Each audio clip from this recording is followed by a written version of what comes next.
네, 오늘 3부는 윤석열 1심 선고가 정치권에 미치는 영향을 좀 진단해 보려고 하는데요. 두 분과 함께하겠습니다. 개혁신당의 천하람 원내대표 모셨고요. 어서 네, 오세요. 안녕하세요. 천하람입니다. 더불어민주당의 김상욱 의원 모셨습니다. 어서 오세요. 네, 반갑습니다. 네. 새해 복 많이 받으십시오. 새해 복 많이 받으시고요. 복 많이 받으십시오. 네. 근데 모셔놓고 보니까 두 분 다 법률가 출신이네요. 보니까. 네. 또 하나의 공통점이 있습니다. 12월 3일을 지나고 4일 새벽에 우리 네. 김종배 선배님께서 전화를 직접 주시면서 저희 다 그때 전화 연결했었죠. 네. 네. 그래서 그러니까 법률가 출신이다 보니까 네. 1심 선고 한번 전망부터 좀 여쭤보겠습니다. 우리 천하람 대표님 어떻게 전망하십니까? 우선 그 정치하는 변호사는 믿으면 안 된다. 항상 제가 말씀드린 건데. 네. 동의. 근데 저는 예상은 아마 무기징역 정도 하지 않을까. 그렇게 보세요? 네, 그 정도 예상합니다. 사형은 안 나오고.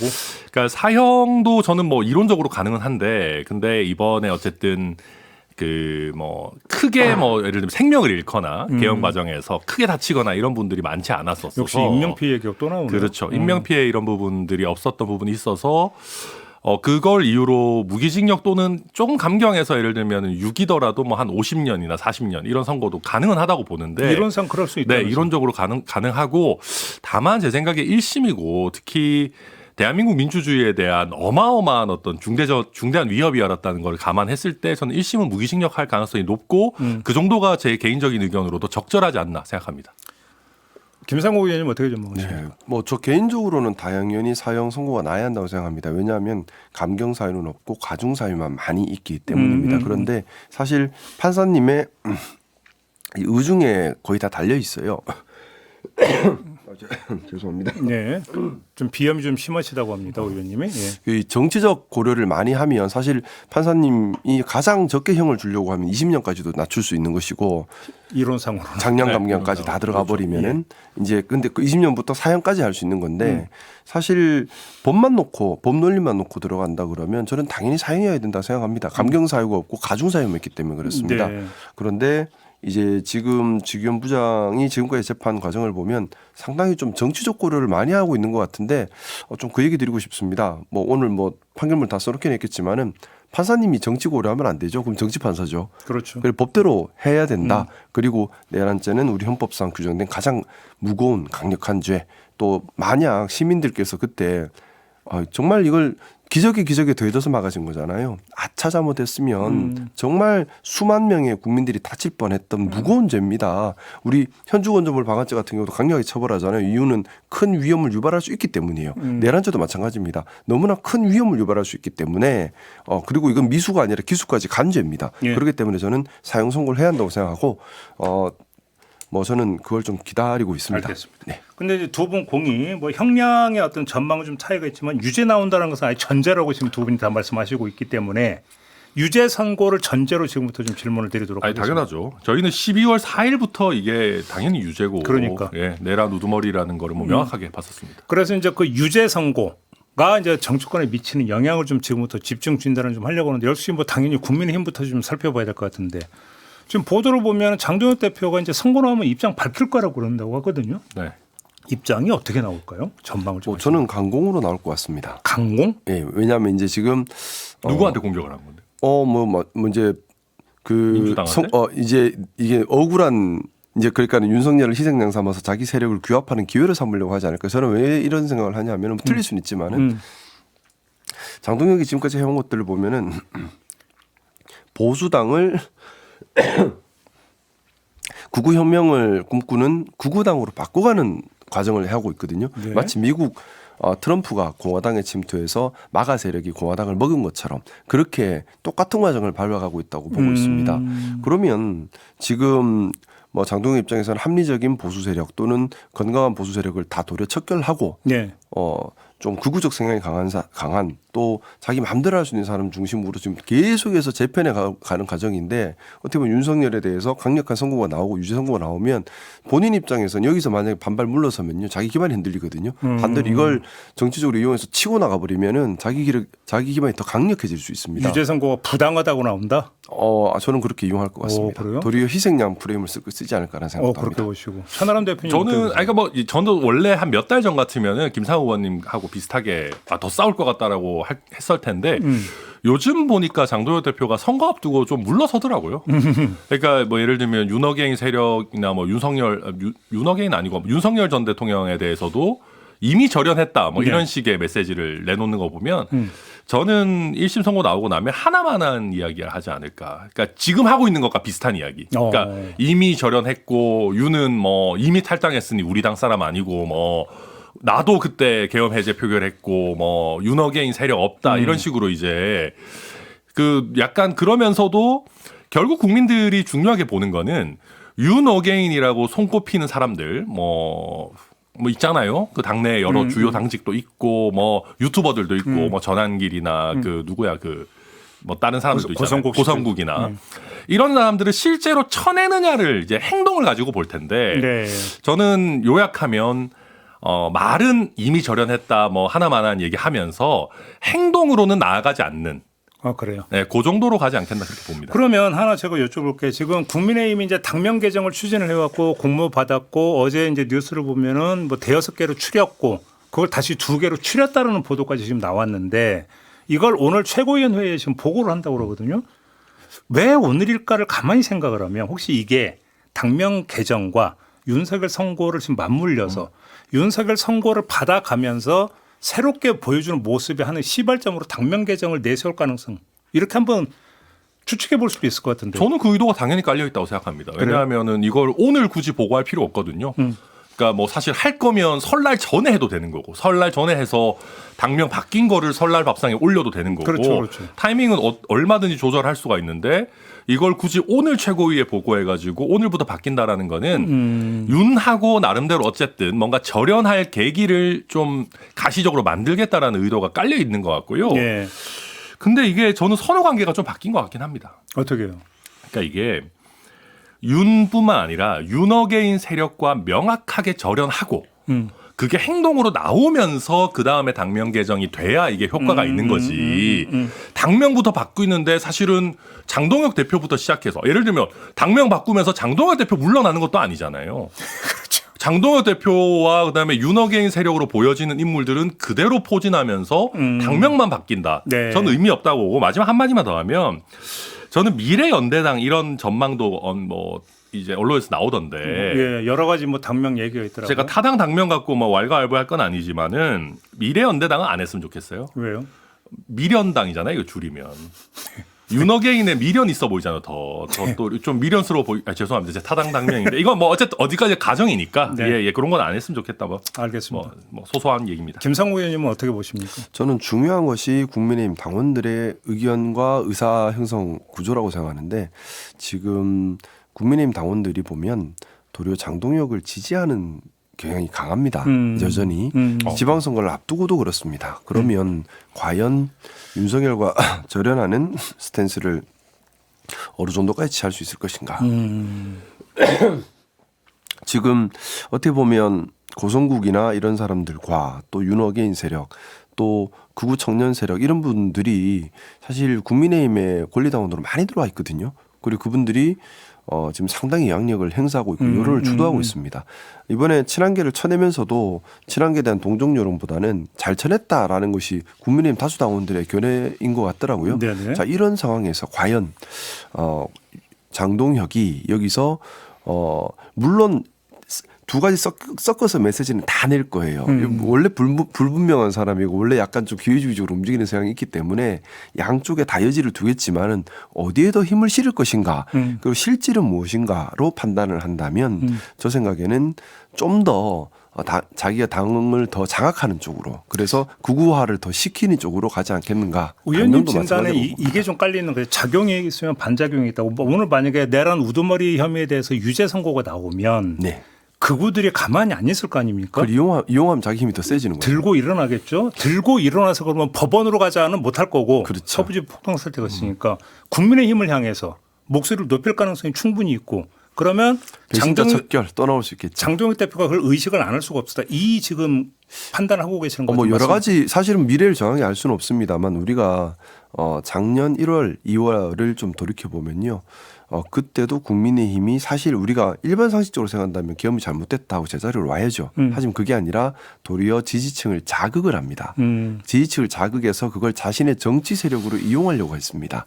어떻게 보면 장동혁도 그 과정에서 자신의 정치 세력을 일궈서 대표까지 된 그런 경험이 있어요. 네. 그래서 이런 어떤 이슈가 있을 때 옳고 그른 것을 따지는 것이 아니라 어떻게 잘 자극하고 선동해서 자기 정치 세력을 더 공고히 할 수 있는지에 대해서 실제로 자기 나름대로는 성과를 얻었다고 생각하고 있는 사람이라서 네. 이번에도 그런 기회로 활용할 가능성도 있다는 거죠. 근데 또 하나 여기서 눈길을 끄는 장면이 하나가 있는데 윤상현 의원. 네. 윤상현 의원이 16일에 기자회견을 가졌는데 윤석열 전 대통령을 향해서 대국민 사과를 해야 한다. 그렇죠. 이렇게 요구를 했어요. 그러니까 윤상현 의원이 그런 면에서 진짜 대단하신 분입니다. 그러니까 방금 우리 김상호 의원도 말씀하셨지만 네. 사실 그 계엄 이후에 네. 아마 관저도 굉장히 여러 차례 가면서 윤석열 수호 이런 거에 굉장히 앞장서셨던 의원이잖아요. 윤상현 의원. 서부지법에서도 폭동 나기 직전에 또 서부지법 가서 뭐 이야기도 하고 막 이러지 않았습니까? 그리고 그때 이제 김재섭 의원한테 이제 큰 어떤 피해를 주면서 네. 예, 뭐 1년만 있으면 다 잊혀진다. 네, 그런 예, 맞아요. 한국 정치권에 뭐 오래 남을 만한 명언도 하시고. 근데 이제 이런 걸 보면 최소한 원내 주류, 그러니까 이제 윤상현 의원이 이제 주류의 움직임을 또 잘 포착하시는 분이기 때문에 국민의힘의 원내 주류는 이미 돌아선 것 같긴 합니다. 그렇죠. 윤어게인으로는 이건 안 된다. 이거는 답이 없고. 의원들 사이에서는. 예, 이거는 이미 돌아섰고 그 다음에 이제 윤어게인 하는 지지층이 어느 정도인가를 그렇죠. 보는데 저는 힘이 이미 많이 빠지긴 했다고 봅니다. 그래요? 예, 힘이 어느 정도 많이 빠졌고 특히 제가 되게 재밌게 보는 거는 구심점을 많이 상실했어요. 예. 예, 고성국 박사, 뭐 고성국 씨가 계속 뭐 이런저런 건 하긴 합니다만 예전만큼 에너지가 안 나오고 특히 전한계일 씨 같은 경우에 최근에 뭐 이상한 모금 운동 뭐 한다, 뭐 제2건국인가? 예. 모금 운동 한다 그랬다가 지금 지지층들 사이에서도 굉장히 빈축을 사고 취소했잖아요. 예, 이 사람 결국 돈 때문에 하는 건가라는 이런 게 많이 나오면서 예. 물론 그런 정도 어느 정도의 이야기는 나오겠죠. 뭐 이렇게 나올 텐데 그렇게 크게 반발이 안 나올 것 같고 저는 그래서 아까 김상호 의원 사형 얘기도 하셨는데 저는 물론 법원이 정치하면 안 되지만 그냥 정치적으로 제가 봤을 때는 사형 안 했으면 좋겠어요. 그러니까 사형을 했을 때는 지지층 입장에서 뭔가 순교자 같은 이미지로 더 결집할 수 있는 하나의 계기도 될 수 있어가지고 네네. 근데 어쨌든 뭐 이런저런 걸 차치하고 설령 사형이 나오더라도 저는 그 정도로 불타오를 정도의 에너지가 윤어게인 세력에 많이 남진 않았다. 그렇게 보시는 네, 그렇게 거고. 봅니다. 알겠습니다. 우리 김상호 의원님 뭐 덧붙이실 말씀 있으실까요? 네, 지금 뭐 저는 사실 윤상현 의원의 모든 판단 기준은 당장 본인에게 이익되는가 안 되는가 기준이다 보니까 본인의 이익이 먼저지 않나라는 생각으로 지금 보고 있고요. 아마 네. 윤상현 의원이 지금 이제 본인의 정치적 스탠스를 고민하고 있을 거예요. 본인이 장동혁을 따라가는 것이 맞나? 아니면 네. 다수 의원들과 함께 어울리는 것이 맞나? 지금 거기에 따라서 지금 우리 천하람 의원이 얘기한 것처럼 원내 다수 의원은 야, 이거 너무 멀리 나갔는데 생각을 하고 있기 때문에 그쪽으로 같이 움직이는 것 같습니다. 그리고 여기서 조금만 분석을 보태면 윤상현 의원은 이거는 윤상현 의원의 진위는 제가 알 수 없습니다. 근데 제가 평가하기에는 지방선거 패배에 이미 베팅하고 있는 거라고 저는 봅니다. 무슨 말씀이세요? 그러니까 이게 뭔 말이냐면 지금 국민의힘 내부에 넥스트 장동혁을 생각하는 분들이 많아요. 네네네. 근데 넥스트 장동혁이라는 얘기는 장동혁 대표 아마 임기는 공식적으로 아주 많이 남아 있을 겁니다. 근데 넥스트 장동혁을 생각하고 벌써부터 메시지나 행동으로 나온다는 얘기는 지방선거 지금 장동혁 대표 서울 부산이 승리의 기준이다. 정치 생명 걸겠다. 뭐 이런 얘기 하는데 녹록치 않다라고 보고 그러면 지방선거 직후에 어떤 뭐 비대위 체제가 됐든 전당대회가 됐든 넥스트 장동혁이 나온다 그럴 건데 그러면 장동혁 대표하고 좀 다른 스탠스로 가야 넥스트 장동혁이 될 수 있잖아요. 그렇겠죠. 예. 그러니까 윤상현 의원 같은 경우도 원래 당대표 생각이 항상 있으신 분이기 때문에 예전의 스탠스는 그러니까 윤어게인 스탠스로 당대표를 가져가는 거는 장동혁 대표가 이미 어떻게 보면 해먹었고 그러면 여기서 뭔가 차별화를 해야 넥스트로 갈 수 있으니까 그런 고려도 깔려 있는 게 아닌가 저는 지금 그렇게 의원님 분석합니다. 말씀은 윤상현 의원이 미래 주류를 지금 보고 있다. 미래 당 대표를 노리고 있다. 네. 예. 그럴 수도 있을 것 같은데요. 그러니까 지금 그럼 얘기 나온 김에 지방선거 잠깐 말씀을 오늘의 1심 선고가 지방선거 표심에 일정한 또 영향을 줄 여지가 남아있다고 보십니까? 아니면 이미 다 흡수가 됐다고 보십니까? 어떻게 보세요? 두 분의 견해는. 저는 영향을 준다고 보고 있습니다. 추가 어느 정도는 영향이 주지 않겠습니까? 더 그래도. 있다고 보세요? 네네. 예, 거의 대부분은 선반영 됐겠지만 예. 그래도 어느 정도는 그리고 국민들의 인식을 또 다시 한번 되새기는 효과도 있을 거고 네. 나아가서 국민의힘이 이걸 그러면 처절하게 반성하고 정말 국민 앞에 정말 저희가 잘못했다 죽을 죄를 졌다 그리고 완전 절연하고 새로운 길을 가겠다 이러면은 모르겠습니다. 이제 마이너스와 플러스 효과가 이게 뭐 좀 이렇게 상쇄될 수도 있겠는데 그렇게 안 가고 또 이상한 소리 하면서 뭐 우리가 뭐 잘못했냐 이런 얘기들이 튀어나오기 시작하면 당 지도부가 아니더라도 산발적으로 네. 그렇게 나오게 된다고 하면 이거는 플러스 추가적인 마이너스가 될 수가 있죠. 근데 아무튼 두 분의 진단이 약간씩 미세 차이는 있지만 큰 틀에서는 같은 게 국민의힘이 1심 선고를 보고 윤석열 전 대통령 일정한 거리를 두려고 하더라도 그건 분명히 한계는 있을 것이다. 여기에는 이제 두 분이 공이 똑같은 진단을 좀 하고 계시는 것 같습니다. 예, 판골 탈 때는 어렵다. 예. 쉽지 그렇게, 않죠. 그렇게 보시는 거고. 그거는 뭐 그렇죠. 우리 무협지를 봐도 그렇게 쉽게 됩니다. 요것도 좀 한번 여쭤보겠습니다. 지금 2차 종합특검이 이제 본격적인 수사 개시 국면으로 좀 들어간다고 하는데 자, 내란 선고가 있고 나면 그다음 지금 수수는 2차 종합특검이 또 이제 추가 수사거든요. 네네. 이것이 정치권에 미치는 영향이 일정하게 있다고 보십니까? 아니면 정치권 리스크는 이미 다 이제 해소가 됐다고 보십니까? 어떻게 보세요? 어느 정도는 좀 다 흡수가 된 것 같습니다. 그래서 그렇게요? 아마 예전 특검만큼 큰 영향을 주지는 않을 것 같은데 중요한 거는 용두사미가 되어서는 안 되는 거죠. 결과가 나와야 될 텐데 만약에 결과가 충분히 나오지 않는다면 네. 도리어 리스크가 될 수도 있고요. 그래서 저희 입장에서는 2차 특검이 정말 결과물을 내는 실질적인 특검이 돼야 한다라는 좀 간절한 마음이 있고요. 네. 근데 좀 그 생각은 듭니다. 우리가 이 사건들 자체가 단기간에 다 밝혀낼 수 없는 사건들이고 네. 또 법원에 협조가 있어야 압수수색 영장이 다 나가거든요. 그런 부분들이 되지 않으면은 자칫 1차 내란 특검처럼 좀 아쉬움을 남길 수가 있어요. 근데 이번에는 만약에 아쉬움을 남기면 정치적으로도 부담이 될 수 있습니다. 그래서 이번 2차 내란 특검은 우리 민주당 입장에서는 정말 반드시 결과가 나와야만 하는 그런 특검이라고 생각하고 있습니다. 예. 근데 이제 그렇다고 하기에는 너무 특검 추천부터 막 너무 막 난장판 나고 이래가지고 민주당에 고심 많이 있을 건 저도 이해는 되고요. 근데 그러니까 어느 정도는 흡수됐다는 평가는 맞는 것 같습니다. 그래요? 예, 그건 맞는 것 같고 그리고 이게 또 자꾸 이상하게 튀더라고요. 예를 들면 추경호 당시 원내대표에 대한 수사 같은 경우도 네. 이게 혐의 입증이나 증거가 아주 잘 다듬어지지 않은 상황에서 영장이 들어가고 이게 오히려 이제 영장이 기각되고 이러다 보니까 이게 좀 다른 뭐 그분들 거론해서 좀 그렇지만 원래 같으면 주호영 부의장하고 추경호 당시 원내대표다 이러면은 대구에서 주호영 부의장 쪽이 오히려 준비도 더 잘 돼 있는 거 아니냐. 선수도 더 다선이고. 네네네. 근데 지금 보면 박빙이고 뭐 약간 추경호 원내대표 입장에서도 뭐 좀 또 에너지를 받는 면도 있고 그렇거든요. 그래서 이게 이제 특검이 정말 깔끔하게 수사를 하지 않으면은 이런 어떻게 보면 반작용을 낳는 면도 있기 때문에 예, 저도 이거는 김상호 의원 말씀처럼 수사 깔끔하게 된다. 진짜로 그 점이 있겠네요. 만약에 추경호 의원이 그 국민의힘의 대구시장 후보가 돼서 네. 본선에서 만약에 당선이 돼버린다.